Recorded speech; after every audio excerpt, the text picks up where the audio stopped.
Hello. Howdy. How are you doing? I'm doing great. How about you? I'm good. I'm excited, but I'm also very nervous. But That's I okay. think I'll be fine. You don't have to be nervous because I've actually completely forgotten what we're talking about. I have no long-term memory, which means Mhm. that you can actually say anything you want for the next 45 minutes, and it'll slide past me like completely. I have no preconceptions to challenge your behavior with. Oh, that's fantastic. So basically, what I was thinking a little bit was I heard what you were talking about before a little bit and how it's kind of boring just to be like fed information. Um, So what I'm trying to do is I'm trying to give like an overview a little bit about some issues in Europe and things like that, and just like a general overview, not really going like super in depth into any topic, but just like so you get like an understanding and a couple of arguments that you often see even placed, made by Americans in regards to Europe and stuff like that, Yeah, just so there's like counter arguments. that's always going to be the subject that's most important to me. It's going to be discussing stuff that gets brought up in arguments, so I have arguments I can use against Yeah, their yeah. arguments. Could you introduce yourself, your name, and whatever qualifications you feel comfortable addressing? So my name is Elton. I go by Rose Wrist online. So Rose like the flower, wrist like the body part. And I'm currently working on an international baccalaureate diploma with a focus on English, history, and economics. And I'm a leftist, progressive, libertarian, whatever you choose. And But I'm the currently good kind residing of in Sweden. libertarian, though. The good kind of libertarian, of Yeah. course, the good kind of libertarian. The right kind of libertarian, yeah. Well, not the right Not, kind of not the right libertarian. wing libertarian, the right kind of libertarian. God, and I hate that they took that. Yeah, I don't know. Yeah, why can't we be right? Why can't they? Why can't the right be the left? Because that way, like, we're It's right, you true. know. That we Yep. let them have that. It's kind of fucked up, honestly. We have the best jokes as well, so we'd make much more use of that. Oh yeah, Unbelievable. absolutely. Yep. Okay, hit me up. Do you have a like a sequential topic list, or do you want to get this like point by point? Yeah, I have like a broad range of topics, starting kind of like very broad, and then I'm specializing a bit in Sweden due to a couple of things. First of all, a lot of like the European stuff is pretty specialized in terms of like what language the academic literature is written in. Hmm. So it's pretty hard for me, unless I know the language, to engage in a bunch of European nations.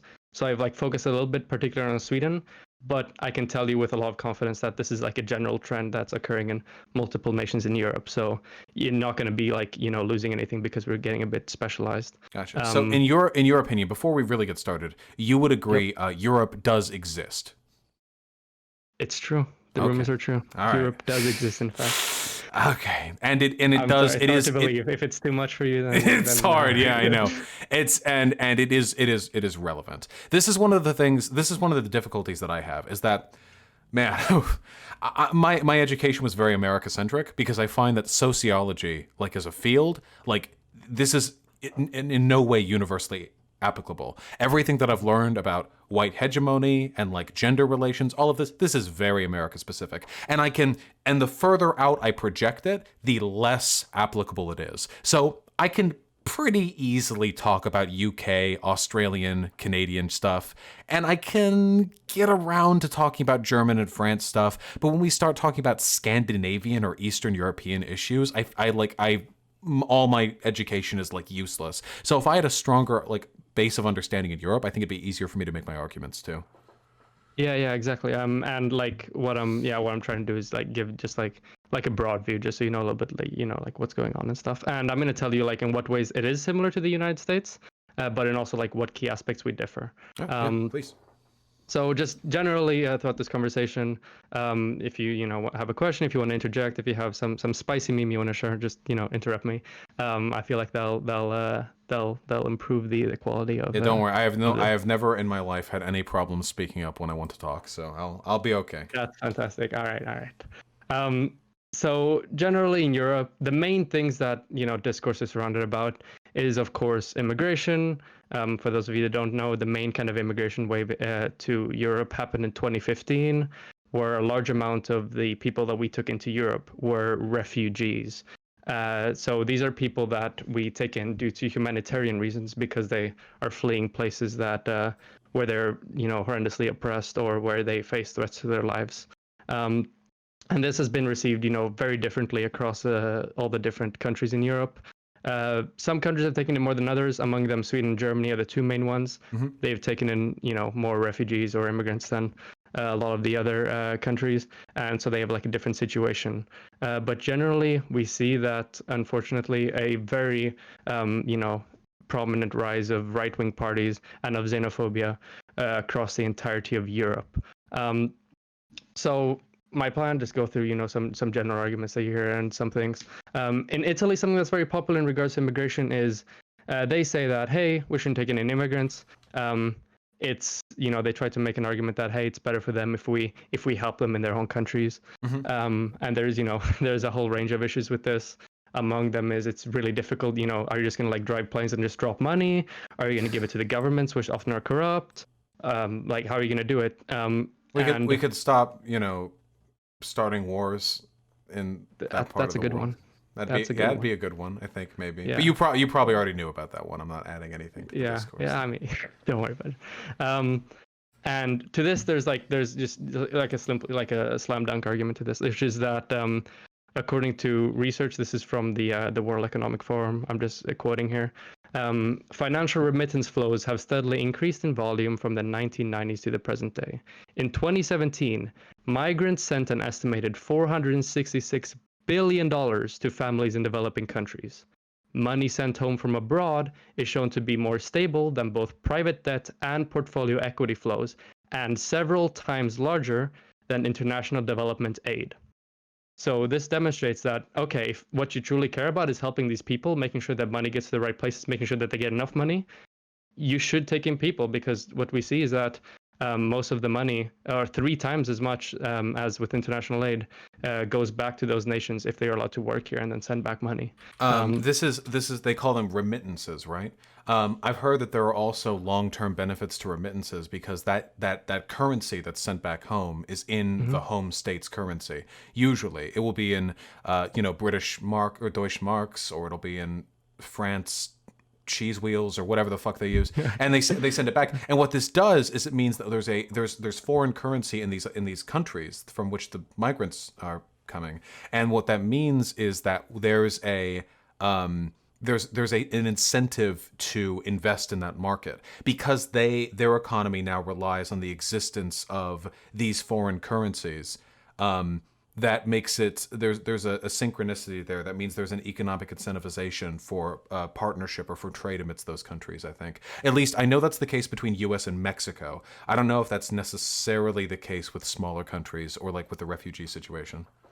I haven't done any research with this specifically. I would assume I'm familiar with the research about the United States, the same as you are. I would assume that's the case is the same there. But even if that wasn't the case, we still have substantial economic benefits to the receiving countries that I'm going to get into a little bit later. So yeah, that's probably true. But even if it wasn't, we still have plenty of other reasons. Yeah. Economically for the host nation, I guess, to take in immigrants.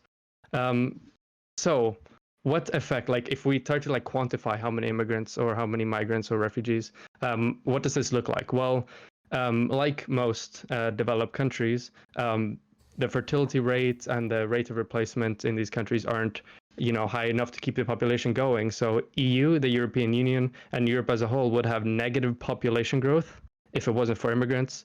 And, there is a whole host of negative economic effects of, your population declining. That's what Japan is facing and is trying to deal with right now. You have the population declining, and this has severe effects on the economy. So that's something we would ideally want to avoid. So I have a question to you for that too. Yep. So this is also happening again in the United States of America, where the domestic population is it's not growing, it's shrinking. So we shore it up with immigrants. What it seems to be the case is that every country that reaches a certain level of industrialization invariably has, its reproduction rate drop below like 2.1 or whatever the replacement rate is. Yep. Do you think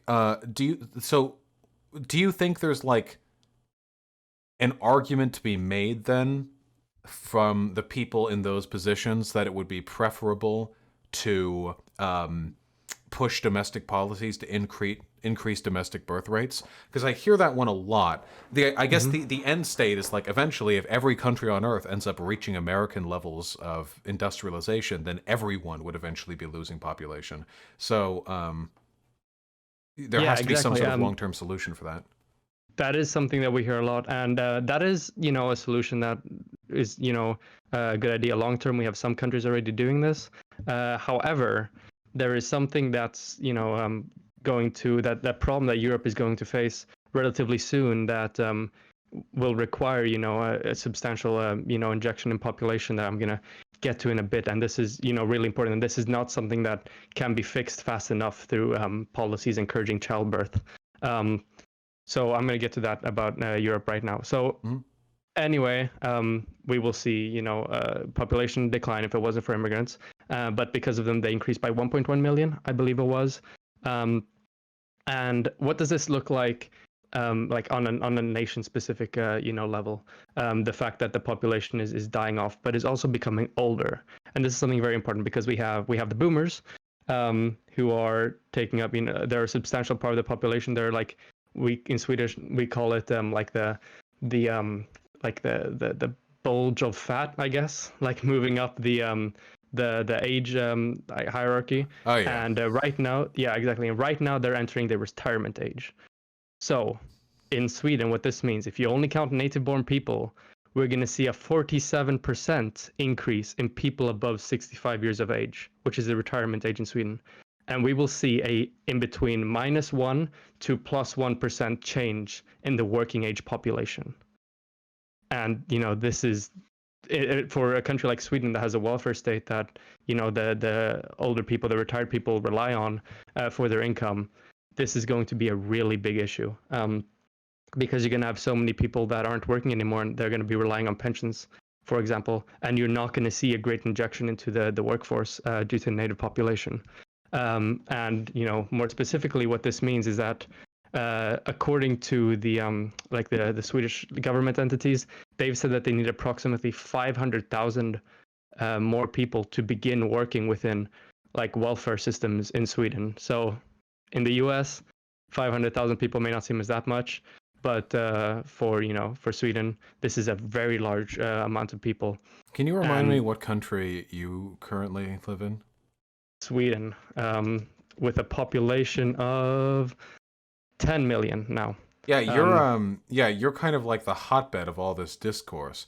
So yep, exactly. In Sweden, so in Sweden specifically, I know right now you all are languishing under the coronavirus pandemic. I have no fucking idea why Sweden is doing so badly with coronavirus. I haven't actually looked that up. Do you know why? Just a curiosity. It's not relevant. I'm going to be honest. I haven't read super much about it, but from what I can gather, we're going for a sort of mix between not, completely destroying our economy and going for some sort of herd immunity where we have very strict regulations for the people above the age of 70, or I can't remember exactly what it was, for them to be safe, but at the same time, not super strict regulations for the rest of the population. Okay, gotcha. So your thin Scandinavian skin allowed the virus to pass through more easily, perhaps. Exactly. That's exactly what I said. Gotcha. Okay. All right. Just making sure I'm caught up. But with Sweden, what we have is it's a very complicated economic equation where you have to maintain a stable population rate in order to keep alive the oldest portion of the population.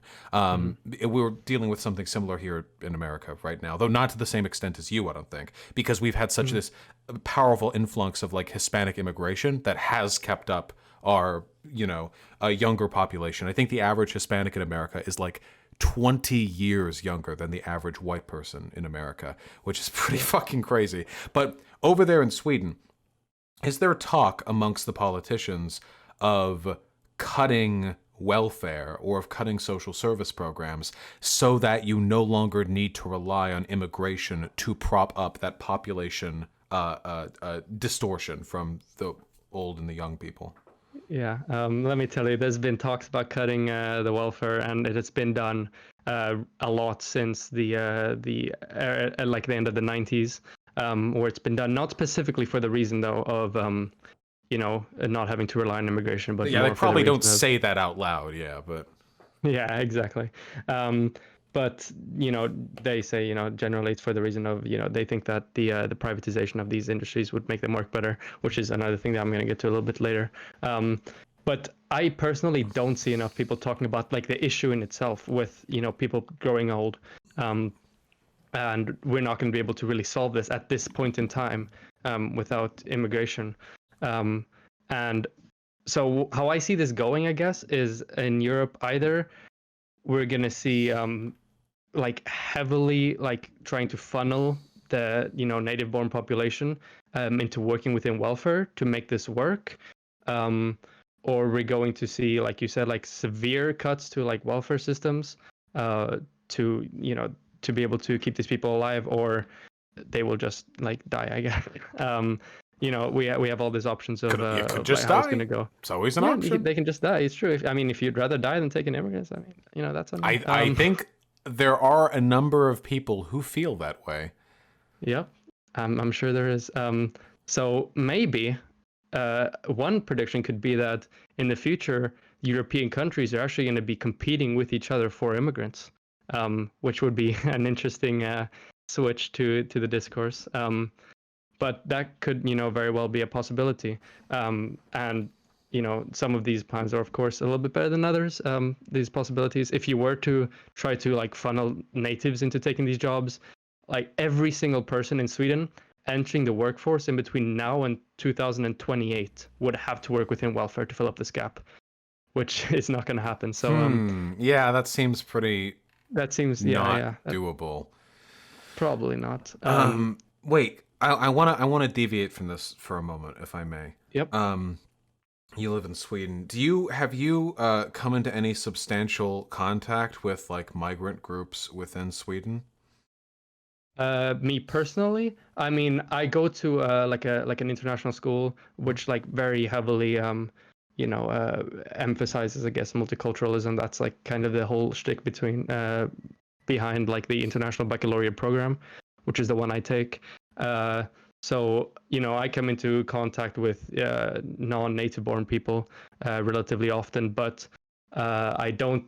Another problem that I'm going to get to a little bit later is that we actually see a great load of segregation taking place in Sweden right now, where we're concentrating the non-native born people, refugees, immigrants into certain communities.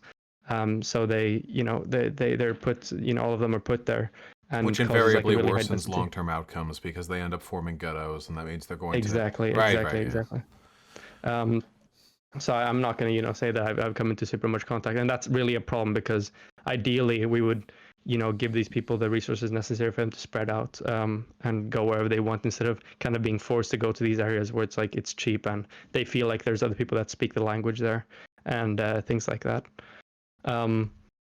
But something that we hear a lot, especially in regards to this immigration here in Sweden, is the crime rate. That's something that constantly gets brought up, and is like one of the main arguments against it. It's not a good one, but I'll get to that in a bit. So just a quick one. This is one that I hear a lot from the U.S. Is the Sweden is the rape capital of Europe. All the Muslims are coming there and they're raping all the white women. This is absolutely not the case, and there are three main things that you can come with as soon as somebody says that. Number one, in Sweden we have one of the broadest legal definitions of rape in the entire world. So more sexual offenses count as rape here in Sweden that wouldn't necessarily do it in other countries. Number two, I'm stealing this one from a Sean bit. If we don't like Sean on this stream anymore. No, we hate Twitter, Sean. We love YouTube, Sean. YouTube, Sean is top tier. I'm re-listening to the bell curve video. It's still, I think, one of the best analytical pieces I've ever seen on that fucking website. On this website, I watched that one actually just a few days ago as well. So but anyways, what if I told you that the reported kidnapping rate is higher in Australia than in Mexico? You probably wouldn't believe me, and that's because what invariably ends up happening is that in Mexico, not as many crimes get reported, or not as many kidnappings get reported as a country as Australia, for example. And in Sweden, we see that we have a super high reporting rate which is a great thing because it means that people feel comfortable going to the authorities and speaking up if they've been taken advantage of or raped or something. So that's another thing that leads to us having a higher Yeah, reported rape case. this is one of the things that makes me almost think that democracy can't work. It's that the average, I don't think the average person can understand, like, if you increase the tools to like report or identify crime, or if you increase like police patrols, or if you increase awareness of something, all of these will lead to an increase in the crime rate, not a decrease, because you're finding more. And it's like it's yeah, most people they can't fathom that. And not to mention, isn't it true that in Sweden, when it comes to rape, at least, I don't know about all crimes, that with rape it's a separate charge for each individual instance of rape. Exactly. That was the third thing I was going to get to. Okay, yeah, because here in America, like if you and it's trying to get graphic or anything, but if you like kidnap a girl and like rape her like for 2 days or whatever before she breaks her way out of a motel and finds police, that's kidnapping and rape. In Sweden, that could go for like dozens of charges, right? Yeah, I mean, so in the case of like a husband raping a wife for like a consecutive month, and the wife goes to the police, that'll be 30 counts of rape. Reported instances of rape. So that's another thing that really that has to do with the statistics being way higher. That's here so in Sweden than any other strange place. to me. Is that considered a quirk over there, or is that something you guys you're like, well, it's crazy to do it any other way? Personally, to me, it feels like it's crazy to do it any other way, right? Because, I mean, that's the amount of illegal, morally reprehensible actions that took place. So it only makes sense that they should be recorded in that way, Yeah, I guess it's just cultural difference. But yeah. No, I agree. And there's probably more utility in being able to distinguish how many individual cases there are, because then you could, like, the heinousness increases with the severity and the number of those crimes. Yeah, exactly. And now for like that was like the rape bit. Now for like the general crimes, we do see that immigrants are overrepresented in crimes, but there has been study after study after study after meta-analysis showing over and over again that this is because of socioeconomic factors, not cultural things, not racial things. Now, I know you had your conversation with JF a couple of days ago. Nothing like that. Just socioeconomics and environmental issues, and this is something that's really hard for a lot of people to understand. Can I ask a favor of you? If you have any meta-analyses on that particular subject, I would love it if you could DM me at some. But I'm not like right now, but like at some point in the future, because I have all that data for America. I've had a lot of trouble compiling data on that in European countries because A, all motherfuckers have different legal systems, and B, I don't speak your language. A lot of this I can't translate, and I don't want to use Google Translate because So if you have any meta-analyses you could throw my way at some point, that'd be super helpful. Yep, absolutely. I'll send them your way. And as well, if any of the things I end up talking about, and you want to go like more in depth about, sometime you can just let me know, and I'll gladly talk about it more. Anyways, so we see immigrants being overrepresented in crime, and it's because of socioeconomics. So we have the traditional issue with right-wing parties wanting to increase surveillance and punishment, left-wing parties trying to get to the root of the issue, which tends to be the environmental issues, and especially education. Education is like the number one predictor of crime here in Sweden. And that's an aspect of our society that's been like rocked particularly hard by the new attempts of privatization, and it's something I'm going to get to a little bit later as well. And we also see a very disproportionate covering in media about, I think it's very similar in the US, where whenever an immigrant does a crime, then that will be like really blown up, and that immigrant crimes will be disproportionately covered compared to all other types of crime, of course, because that type of thing gets more clicks.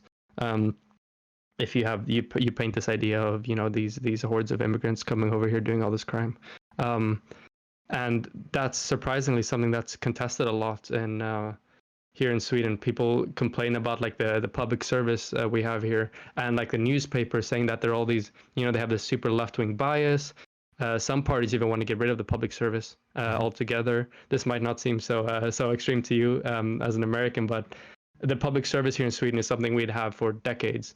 And it's done a lot of good, in my opinion, and this is something that they want to do away with because they have this perceived, I guess, victim mentality that the news aren't covering immigrant crimes. Do you think that Because right I, now, generally, the left or the right is winning in Sweden? Like, which direction does the it's country the seem to right. be? It's very unfortunately the right. I mean, we have like a party right now that has like, I think estimated, well, not now because of the corona crisis, because their entire platform is just like shitting on immigrants. So now during the coronavirus, they have no idea what they're doing. So they've fallen behind a little bit because of that. Yeah, no, that But happened in the UK too, right? Like we're the Brexit party, you know, and then like it actually happens. They're exactly. like, okay, well, Yep. We have goodbye, nothing else. goodbye, we're Exactly. done. Yeah, Yeah. man, dude, it's fuck me. It's always immigration, right? It always boils down to that. Yep. I feel like that's the boogeyman of like every country right now. Exactly. I don't know what to do about that. Yeah, I mean, like it's extremely explicit here in Sweden. Like the anti-immigrant party, they call themselves the Sweden Democrats. I don't know if you've heard of them, but I have not. they had like 30%, I think, something like, support in polls right before coronavirus, and they like have their like the establishment, the history of the party goes back to the Nazi Party of Germany. Like members from there coming over here and starting the party. They did Hitler salutes at their rallies in the early days. Like this is I mean, hey, it Tommy doesn't get any more Robinson's also explicit than probably this. a Nazi, right? It goes back to that. Yep, it The does. eternal boogeyman So of the Western world for now and forever, I guess. Just yep. and then after we're done with this right wing resurgence and fucking 2172, the Fifth Reich will come back. Like it's always going to be them. Maybe it will be 1,000-year Reich, just broken up over a bunch of different sections. Yeah. I'm sorry, got distracted. No worries, no worries. I appreciate these interruptions. Yeah, so that's the unfortunate reality about what parties are winning. But because of the like Corona thing, there has been an increase in the support for leftist movements, because now people are realizing that maybe markets don't fare so well when they're actually required the most. We see that the people, I mean, the entities that are receiving the most bailouts and the most support from the government are the corporations, and people really see. People always complain about, oh, the immigrants, the unemployed people, they get too many benefits. But now during the situation, they really see how much the Swedish government, and governments all over the world like pay the corporations and have to, give them benefits for them to stay afloat. So there's a small resurgence in left wing ideas due to this coronavirus thing. So that's a good, positive. at least. Do you think Yeah. this is your personal opinion? Do you think that God, how do I put that? If you could go back in time and you could somehow direct the Syrian refugee crisis away from Europe, just have it all stick to, I guess, Turkey or other countries that are sort of in the periphery. So, do you think that would have been preferable if for no other reason than because it would have avoided this massive surge of right-wing populism across the continent? Yeah, I see what you mean. Like it sucks for the However, refugees, but like I wonder if long does. term it's going to end up worse for everyone because Yeah. I mean that's that's something you could say. However, I would say that the number one thing that would have gone a long way in making this better is if more countries in the European Union had taken responsibility and done their bit to take in the refugees, because we see Sweden and Germany who have taken in the vast majority, and a lot of the other countries who didn't want to do it at all, and taken refugees in the same amounts. So I think that would have done the best thing, because to just spread them out more across Europe rather than concentrating them in two countries, one of which is like really small relative to other countries in Europe and in the European Union. I wonder if there was any other direction these migrants could have gone. What's the for Syrians? What, a lot of them are Muslim. What's the are they? I forget. Are they Fuck me. What's the two main? Shia Sunni and Shia. Yeah. exactly. Which one are they? Do you know? No idea. Okay. Yeah. I'm wondering. Like, they're Sunni. Okay, gotcha. They're Sunni. Okay. That's what I thought. I was just making sure. I wonder if there were any other directions like they generally could have gone in. Maybe spread the load if it was like an international effort, because that would have been the dream, right? If the whole world had worked together. Yeah. If like exactly. Yeah, like I'm looking at a map right now. Like Turkmenistan, probably not. Iran, probably not. I don't know, like maybe Hmm. like Pakistan. I don't know what Kazakhstan's like political shit is, but I feel if it had been like a worldwide effort, I think it would have been like a lot more of a um. It would have turned out a lot better. I don't know. I feel like Yeah, this ended I up being agree. like a worst case scenario for everyone involved. I agree. I mean, yeah, not probably not for the refugees. I think they prefer this to staying in the nations that they fled from. But Oh, no, yeah, yeah, I of course, of course, of absolutely, course. Yeah, yeah, yeah. yeah, I'm for sure, glad for they're sure. somewhere else. I'm just being like geopolitically, it's just Yeah, of course, I agree, I so agree. crazy. Fortunately, though, we still have the arguments in our favor, but they are very difficult to make. Like the average, the support for right wing populist groups and like I guess dissent against immigration has like increased a lot. So that's obviously a negative thing. Yeah, they're posting Um, cringe pretty hard. they are posting severe levels of cringe. Anyway, but now we look at like the empirical things about how this is affecting Sweden. So we have the crime where they're overrepresented, but something we notice is that this like these kind of these poor socioeconomic classes would have existed whether or not the immigrants have come here, because there was a very important study done 2018 or 2019, can't remember when, Hmm. um, where basically they did a deep dive into immigration to Sweden and what it's given us. And we see that total immigration has generated 900 billion crowns, which is $90 billion, Hmm. since the 1950s, which for a nation as small as Sweden is a substantial amount. We also see undeniably a long-term economic gain. However, unlike the United States, for example, the short-term investment is a lot here in Sweden. It's a lot of money that we have to put up front for this to be able to go well. I think in the U.S. it's like the short-term effects aren't even that bad. Like in regards to things like the wages and I think like the first year it costs the average state to house the immigrants there, but after that they provide more money than they take. Um, in the United States, but here in Sweden, it's a little bit of a longer process, and of course, this Well, yeah, that makes sense. benefits Yeah, like the right-wing because parties. because for one, like the immigrants that America gets tend to be from a large and contiguous border. We have a large Exactly. state with a ton of agricultural room, whereas you Mhm. guys are dealing with literal refugees from a fucking war-torn country. It makes sense that it would take like longer for them to set up economically than Yeah, the immigrants that we get. But you say so but second. So do second generation migrants or like the children of migrants, do they tend to perform better? Is there any data on like how much time? Because it's yeah, only been a few years since this whole thing started.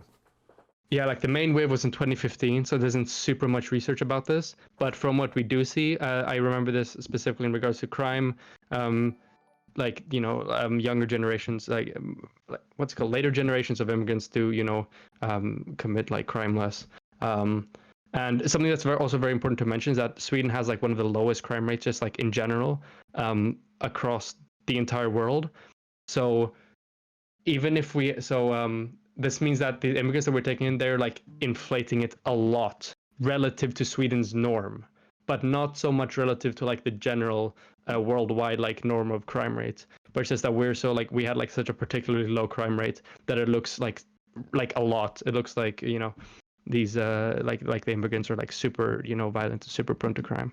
Um, How many then how many migrants ended up in Sweden? ooh, it's like several million. I'm not exactly sure. Um, I think at least 1 million. I'm fairly certain. Um, I don't have that number on the top of my head, but it's a substantial amount. I should have had that number on the top of my head. Whatever. Yeah. Anyways, the reason, however, why we see an economic gain is number one, people are in the working age. We don't have to pay for them, during the early ages like 0 to 20, where they take much more from like their welfare systems than they give. We don't need to have that at all with the migrants. They can start working immediately. Um, they're overrepresented in low-paid work. But this analysis shows, this is very interesting, that these jobs would still be necessary even without immigration. And then these jobs would have to be filled by natives. Yeah. So the reason why this is interesting, of course, is that uh, yeah, otherwise you'd have to have natives to them, and this means that when the immigrants come here, and take those jobs, you might expect there to be more type of low paid work around more jobs of that kind, but that's not what's happening. What we see, in fact, is that we have more like median and high paid jobs being created. And who are filling those jobs? Well, it's the natives that had the low paid jobs before. So they're kind of like pushing up the native Swedish population in terms of, how much paid work they like how much they get paid for their work, Do you know which what is, the a substantial positive. Do you know what the unemployment is in Sweden? I have the employment rate, which is sixth on the countries of OECD of the OECD countries. 76.9% employment rate. Gotcha. On unemployment rate, we do a little bit worse. I do prefer using employment rate, though I do generally think that that's a better metric. Gotcha. It says your jobless rate is 6%, but I don't know. There are different ways of calculating unemployment. Like America has different systems as well. Do you count people who are looking for work? Do you count like people who don't want to work? Like, yeah. Okay, but this ranks like decently well in the rest of Europe. Yeah, and that's, in the rest of Europe, it does rank reasonably well, and it's also part, due to the fact that Sweden natives have like a much like lower, I guess, unemployment rate than most of the countries in Europe. So this is like, you could argue like if we hadn't have this like wave of right-wing rhetoric and populism because of this, you could say that this would be like Sweden would be one of the best countries to take in this many refugees because we have this whole humanitarian argument for why it's such a good thing because we're helping people, and additionally, it's not even like pushing us like that high in terms of things like unemployment rate compared to the other countries in Europe, because we have like a relatively low, unemployment rate. But how people are spinning it is, of course, that relative to the native population, these immigrants like don't work at all. They're super lazy. How do you feel about the culture of Sweden? I know that usually when we talk about culture, it's a dog. Like we're usually talking about like a dog whistle. Yep. Yeah, but there obviously are like tendencies we care about. Do you think that the things you like about Sweden are going to stay strong in the coming years? I mean, like, I'm not, I haven't lived in Sweden for a super long time, to be honest. I've lived like outside of Sweden. I've been moving around. I've lived in Sweden, Denmark, Belgium, Singapore, Spain, and now I'm back in Sweden. I'm 16 years old, so it's not really like such a big, I guess. I don't really have like a really long time staying in Sweden and super familiar with the culture. So I'm not really sure I could answer that. Gotcha. Fair. In the best way. Yeah, but I definitely I don't think this is gonna destroy Swedish culture or whatever. I feel like some of the best parts of Swedish culture like we have right now is like the food, for example. It's kind of a meme, but that these immigrant people bring. That's one of the main things that I guess I notice the most about the changing culture is how we have much nicer food. Yeah, that's always been, I mean, at the end of the day, right? Like, I just like people having more individual options for what the stuff that they get to consume, right? So here in the United States of America, what even is American food? I don't fucking know. Burgers and French fries? Man, not even that. Burgers were made in Germany. But let's say it's a burger and French fry, right? The fact that I can go outside at any town in America and get food from any culture on Earth, with the possible exception of like shawarma and African food. I cannot for the fucking life of me find a good African food place. But, yeah, like I'm being so broad here because Africa's like 50 fucking countries in it, but they just don't have that many here. Whatever. Hopefully we'll work on that in the future. But I agree. It's so cool. Kebabs are delicious. That's so popular here in Sweden. You can find a kebab place like every street. Yeah, they're delicious. Maybe even multiple. They're so good. They're the best. And all the Nazis, they're like remove kebab. Get these kebabs on the street. Kebabs are great. What do you want? Unbelievable. That was a really bad PR move by them. Of all the things they could have said, they said kebab. Yeah, seriously, Jesus Christ. Yeah, that's the people like back off. They're like, well, hold on. I didn't realize getting rid of the fucking immigrants meant we had to get rid of the fucking kebabs. But it's true. They do. They make them best. Exactly. It's true. So we have the paid jobs, them pushing the native population up, and then we have the innovation that they bring, of course, which is pretty substantial. Overall, we see a reduction in the amount of people like reliant on welfare. So that's another thing that flies in the face of a lot of this like narratives that a lot of the right-wing parties and like the media is certain media outlets are trying to push. And now we get to like how we could have handled this so much better. And a lot of this has to do with the period leading up to this immigration crisis. Sweden has done an incredible amount of like privatization and moving towards right-wing economics, which has been super harmful for Sweden. So Yeah. we see, among other things, this is I'm sorry if I'm ruining the audience's idea of Sweden as being this lefty paradise in terms of economics. No, But I assume I hate Europe, so I assumed it was bad. I prepped them for this. Don't worry. fantastic. Also, Okay. most of the whole like Europe is a leftist paradise shit is done by cringy like soaked-em Americans who have no fucking idea what's going over in that continent, and they just assume it's Yeah. better because you all have, I don't know, like France has like hairy pussy bars or something. I don't know. You all are doing something over there that's special that we Yeah. aren't doing, but it's not leftism. It's not leftism. I would say though it's a general improvement to what.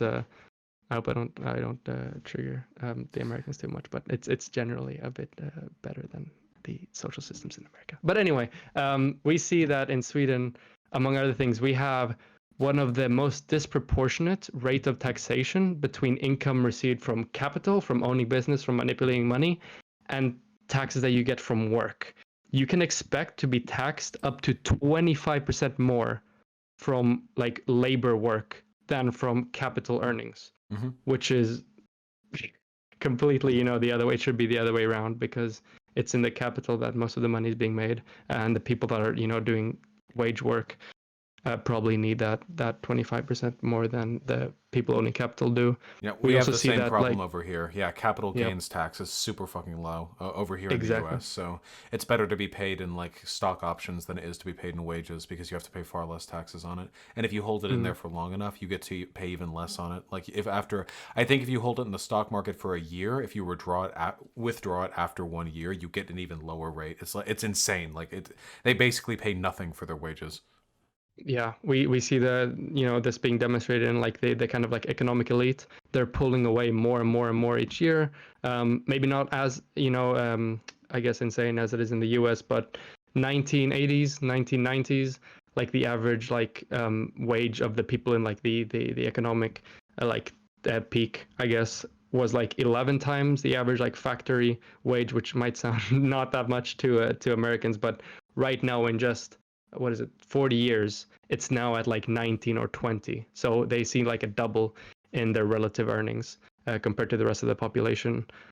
We also have a completely backwards pension system where the people that are like in the like low paid work are paying more into the pension system than they receive, and the Mhm. people that do high paid work and earn a lot of money pay less into the pension system than they receive from it, which also doesn't make any sense.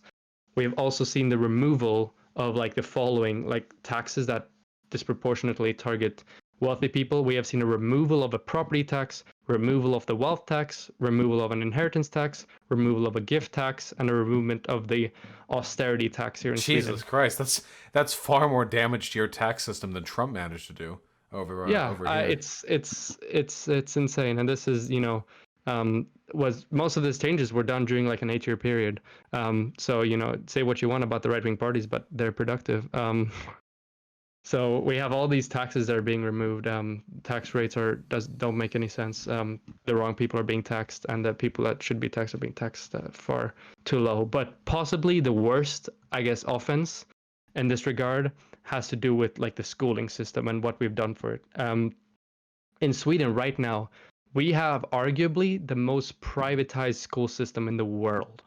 And this is something that most people, have no idea about. But we have a system in which the government pays private schools for every student they have there. Mm-hmm. You have like a complete freedom of choice over what school you want to go to. Mm-hmm. We have pretty low restrictions on like what needs to be met before you can establish a school, and we have you can take unlimited profit from these schools, which is Mm-hmm. something Mm-hmm. not even the United States has. They, most countries have like, okay, but you need to put at least like 30% of the profit you make back into the school to make it better.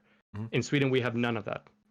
And as an effect of this, we see like the one entity behind like the most popular private school in Sweden making 500 million, that would be $50 million in profits just during 1 year. Damn, do And you we wanna also come live here in America? no, that's not what I'm saying.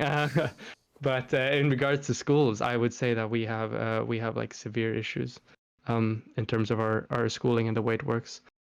We also see that these private schools are cheating with their grades. So they're giving, if we look at the internal grades between a private school and a public school, we see that the private school has like super high grades. But then we have like national tests here in Sweden. I don't know if you have that in the United States, but in those national tests, they don't perform like relative to the public schools good enough to warrant those type of grades. So we see that they're like, you know, raising the grades artificially to these private schools. And the reason why they want to do this is because they want to attract, you know, rich people and the children of rich kids to go to these schools. We see that most private schools are you know like mostly white. We see that you know the people there are from, you know, socioeconomic higher positions. And what this does is that earlier in Sweden we had a system where it was like mandated what school you go to based on like how close you live to the schools. There was no private schools, only public schools, and there wasn't any, you know, no profit, of course.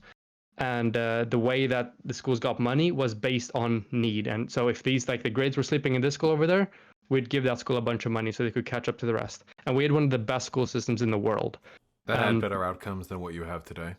Yeah, way better outcomes. In fact, an analysis on by UNICEF regarding the inequality experienced in schools from 41 wealthy nations placed Sweden on 25th place, one place behind the United States of America.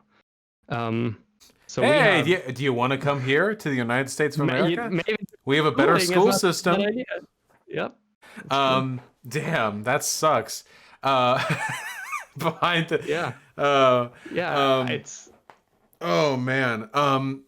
This is something I've thought about this a lot, but I feel like when you were talking earlier about how like the austerity has been ramped up in Sweden, one thing I feel like, I don't know if this is deliberate or if this is just a natural consequence of like neoliberal economics, but I feel like there's a very deliberate effort to cut down social spending and social services, to cut down like the safety net of the average citizen, which means there's less to fight over when immigrants come. It's much easier to convince the population to hate immigrants if you feel like you're competing with them for resources. Whereas if everyone's peachy keen, it's much, much harder to get people invested in that way. And if you get people to hate immigrants, you get people to invest more in a sort of insular, nationalistic, cultural, reactionary thing. So it seems like it's part of like a long process, but stripping people of their economic rights, contrary to what a lot of lefties say, I think actually facilitates the development of fascism because it procures the material conditions which lead people down reactionary paths, rather than encouraging people to like challenge the systems that are depriving them of their economic rights. You know? Yep, I agree with you 100%.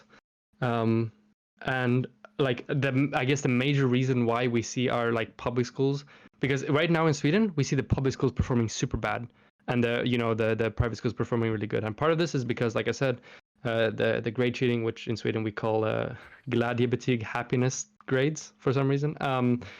Like they feel really happy to give out these super high grades. But the reason why it's dangerous is because how it works in Sweden for the private schools is that they get a set amount of money for every student that goes to their school. So because it's a private school, they can freely discriminate, frankly, on like who gets to go into the school. So the type of people they pick to go to these schools are, of course, people from good socioeconomic conditions, people that already know the language super well, people that don't have any learning or other types of difficulties learning, and they pick these people. And the reason why they do that is that the better students you pick, the easier it is for them to learn. The higher grades they get, the more advertising the school gets, and the less resources you have to put per child, and the more profit you can extract from this system. And this leads to you have like the super rich kids going to these private schools with only other rich kids, and they don't need a lot of resources because they have all the conditions necessary, I guess, for them to be able to succeed in school. So that means that the owners of the school can get a lot of profit. And this means that the public schools are left with the rest. They're left with the people who have, don't know the language, have trouble learning the language, are from poor socioeconomic conditions, have learning, difficulties, and this means that the amount of resources necessary per student in public schools is, exponentially increasing, and this means that the cost is higher and higher, while the money's effectively being siphoned off by the private schools and their owners who put them in, offshore bank accounts, so they don't even need to pay tax on their profits from that. I guess that's commodification for you, right? Yeah. Yep. That all tracks and makes sense. It's a shame though. It feels like pretty much every country on earth is heading in the same direction right now, higher levels of austerity, higher consolidation of national will, that kind of stuff. And this makes me like, this is so sad, to hear about, because like education is the bedrock for a society. If you have a good educational system, you can accomplish so many good things in terms of other, broader political and social ideals and inclinations you have. But if the school isn't working, then you see so many things fall apart. Yeah. Unfortunately, it's damn near 3:00. Is there? I really appreciate you speaking to me about this. I don't get to talk about European stuff that often unless I'm debating it, and usually when I'm debating it with Europeans, and it's usually not in a context where I can learn very much from them. Is there a final meme you'd like to hit us up with, or more pointedly, any socials you'd like to shout out? I think I'm very happy because this was actually, the schooling part was my last bullet point, so I got through. Nice. Okay, I didn't know if my constant interruptions had set you behind like halfway down the bulletin board. It was perfect. Okay, we managed. Paced it out together. You write out the plan topics. I bring up the bullshit. Together we fill an hour. It's great. True. That's how it works. Okay. Yeah. So in terms of socials, I go by Rose Wrist, Rose like the plant, wrist like the body part. Don't ask me why that's my name. On YouTube and Twitter. And on YouTube, I have occasional live streams. On the weekend, I have some prepared content. Most recently, I had a debate with an American traditionalist who ended up being a Nazi. So you can go and, unsurprisingly, you can go ahead and watch that if you'd like. But I would like to thank you very much, Vosh, for giving me the opportunity to speak here. And if you have any questions or anything else you'd ever want to talk about, then just feel free to send me an email. Of course, thank you very much, and sorry for setting you back so much over the email. I know we initially talked, God, like 6 months ago or something like that. Since 1st of January, maybe. Yeah. Oh yeah. Okay. So yeah, 5.5. Yeah. I just I'm really bad at managing my emails. Okay. You get a lot of emails, I've heard, so don't worry about it. I don't know if I would manage it much better. I actually checked when I started this stream. I was doing emails before I started the stream because I wake up, I do emails, I stream. And then I checked emails when I was about to bring you on to try and double check what we were going to talk about. Yep. And in that time, I'd gotten 16 more emails during that time. Oh no. Yeah. So I used to have. Hey, guys, if you want me to update the fucking research document, I've got literally hundreds of studies to put in there. You got to stop emailing me, okay? You fucking take up too much of my time. Thank you so much, Rose Wrist, for speaking to me. I really appreciate it. It was very pleasant to speak to you, and you have a good microphone. That actually helps so much. I know, it's crazy. I think I'm sorry if it might have been some popping. I think I still need to get like a pop filter. I get told that I'm like too close to the microphone a lot. But no, you sounded beautiful the whole time. No, 100%. You sounded good. Yeah, I'm being told. Here, I'm gonna try to pronounce this. Transratiger. Transratigator.